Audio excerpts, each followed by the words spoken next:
Peeyush, it's a pleasure to welcome you. Thank you. It's a pleasure to be here. You know, you represent very exciting times and a very exciting, and or should I say, even more exciting company from India. It is in many ways a reverse brain drain. Landscape has changed, technology is evolving, and the mindset of people has changed. So when we step back, even 5 years, it would have been a very difficult task to change the habits and the cultures of people in India. So e-commerce is taking such good foothold. No better example than Flipkart. So wanted to ask you, you've been on the ride. Share with us the journey. Sure, of course. So I think if you look at e-commerce, it is a fundamentally a quality of life issue for people. The basic needs for us are the same. In this case, is like I want something which I pay for to be great, exactly what I want, and something I can trust. I'm getting my money's worth, and it is something which I'm paying for because I want it to be a part of my life and help me live better, whether it is good clothes or it is my groceries, right? So in that world, the place where the market was in India was not really world class, if you will, and e-commerce has become an answer to that problem, riding on the waves of technology and access to internet, which is coming through cell phones and wireless. And on that, what Flipkart has done has solved many of the problems and the roadblocks which exist in delivering that final experience. So over the past 5 years, whether it is about being able to give people 24/7 customer service, whether it is about giving them cash on delivery because credit card penetration is very low, or it is about being able to give them 30-day return policy where earlier people, if they handed over the cash, they didn't know what else will happen now, right? So giving that kind of trust in the customer service, giving them access to all the products which are out there in the country as opposed to just what was served in their locality, and giving them better prices because it's relatively more efficient to do something like that. So all of those things have been done over the past 5 years, and we are seeing a major upswing because the country itself is coming on board the e-commerce bandwagon, and because it's solving a fundamental quality of life issue, there is a lot of wind behind us. So you address the quality of life issue and the accessibility of products and services to all these people. The other end of the spectrum are the small vendors who didn't have this kind of empowerment before. Yes. Somebody doing crafts in a small town or small village somewhere in India now has equal access in some way. But a lot of that has got to do with what you do as the SVP of engineering. Technology comes into play, and the kind of people you bring on the team to execute that. Because we, as the front-end users, we enjoy the usage of it. Yes. But then the nuts and bolts is what you guys put together. So that will be interesting to learn from you. What goes into putting these things together.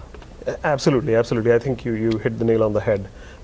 Flipkart fundamentally is a technology and product company. That is what actually makes things work. Now, how exactly do we take technology and product? What we do is we create a platform on which anybody can come and sell and anybody can come and buy, and we connect the buyer and the seller. There are many other examples of such marketplaces, like Uber is a good example of people who are driving cars and people who want rides. So in Flipkart world, the thing is that we are trying to create a platform where we make it very easy for anybody anywhere who wants to sell something. Suppose you are you have a tannery and you make leather belts. Now, how do you get people who want those leather belts to be able to buy it? Well, you come to Flipkart, and we give you many different solutions. And among those solutions include things like we can actually tell you forecast-wise, this is how many belts you will sell. Therefore, you can give it to us, and we'll figure out where it gets sold. Or we can buy it from you and we can put it there, but that is something which is just a very simple example. The more complicated ones are like we will actually give you an app and it'll give you a notification every time something gets sold, and we'll come and pick it up from you and we will get it delivered. Now that is your seller experience. Either you are getting a forecast and you're giving us something which we take care of and you get a check, or you get a notification, then you pack it up and they give it to us. The buyer experience is actually where a lot of magic also happens, that we are able to detect that you are somebody who would like to buy this particular belt. And that kind of buyer-seller connection, there is a lot of high quality technology which goes inside, recommendation systems, understanding attributes of what is being sold and the attributes of affinity of what the person who's buying it, right? And so on and so forth. These are all kind of coming together in this platform. The driving force behind that is a lot of large-scale engineering and a lot of data sciences, machine learning, deep learning. These are the areas we are getting into. And they all are kind of coming together to make sure that both the seller and the buyer are getting the optimal experience. Extending this experience is interacting with the customer. One is you're fulfilling the orders yourself. There are cases where the vendors are pretty sizable, and they can do their own fulfillment. Both ways. I'm trying to learn for people who are now trying to become part of Flipkart system, small vendors. What are their opportunities compared to those who are already big? Our platform is actually designed to be an equalizer that way. What we want to do is, if you are good at your craft, we want to say that, okay, you focus on what you are good at and we'll take care of the rest, right? We'll connect you to the right buyer, we'll do all the fulfillment, and we'll actually give you the money for that. So from that perspective, it becomes an equalizer. The systemic advantages which large companies would have had is not necessarily something which is only locked with them. At the same time, there are certain things which we would do which are better utilized at large scale. Like if I say that, why don't I tell you where the order is, you figure out how to ship it, right? If you are buying furniture, you might do that. Now that is something which makes sense at large scale, that you have figured out what is the best way to get it and over there. But we don't distinguish from that perspective. What we distinguish is, are you a high quality person or are you not? Okay. Are you serving the user better or are you not? And that is irrespective of scale. That is a meritocracy which we want to build. That you give me a good segue, meritocracy. It is very essential to put a good team together. Yes. To execute the technology you talked about. I talked about brain drain. There is already a good labor pool in India, but you're trying to attract people who are already doing good work here in Silicon Valley and across the world. Why would somebody want to leave a good comfort zone and come to India and work for Flipkart? That's a very good question. The way I look at it is, Flipkart is a global company. It's like you yourself mentioned, it's one of the top private companies right now in the world. When you are looking for high quality problems to solve, which will have immense impact, it really is about what those problems are and not the comfort of a place A or place B. I'm at this conference and I can tell you there's probably 85% of the people here left comfort of India and came to US, right? At a time when their life was more comfortable, they didn't, they were like coming here students or their very first job. But it is the promise of what actually they were going to do. That is what brought them.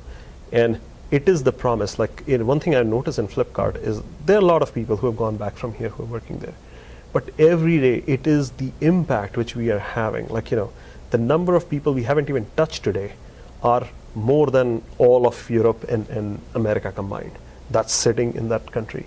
And as I said, it's a quality of life issue. That's such a inspirational and such a driving force inside you. And especially as an engineer, if you know that you can build technology which at scale will have this kind of impact, that is there. Secondly, it is a world-class company. We hire at world-class. We provide a world-class environment. Meritocracy is an example. Very open culture. People are able to contribute. That is actually one of the things when I observed drew me to that. I left Google to go there, and Google is one of the best companies I've worked at. And it is because I felt like, wow, this is a world-class organization. And couple that with the quality of the problem we're working on and the fact that such a company is being homegrown in that country itself was very exciting to me. I wanted to be part of that history being made. So from that perspective, I think there is no question why one would go and work there. I think it's anybody who starts exploring, right, realizes that it's actually not at all a question of debate, because really, we could all live here if we wanted, but this is an opportunity to go try something which is going to have a very meaningful impact. Yeah. Again, thank you so much for coming and sharing, and wishing you continued success. Thank you very much. Appreciate it. Thank you very much.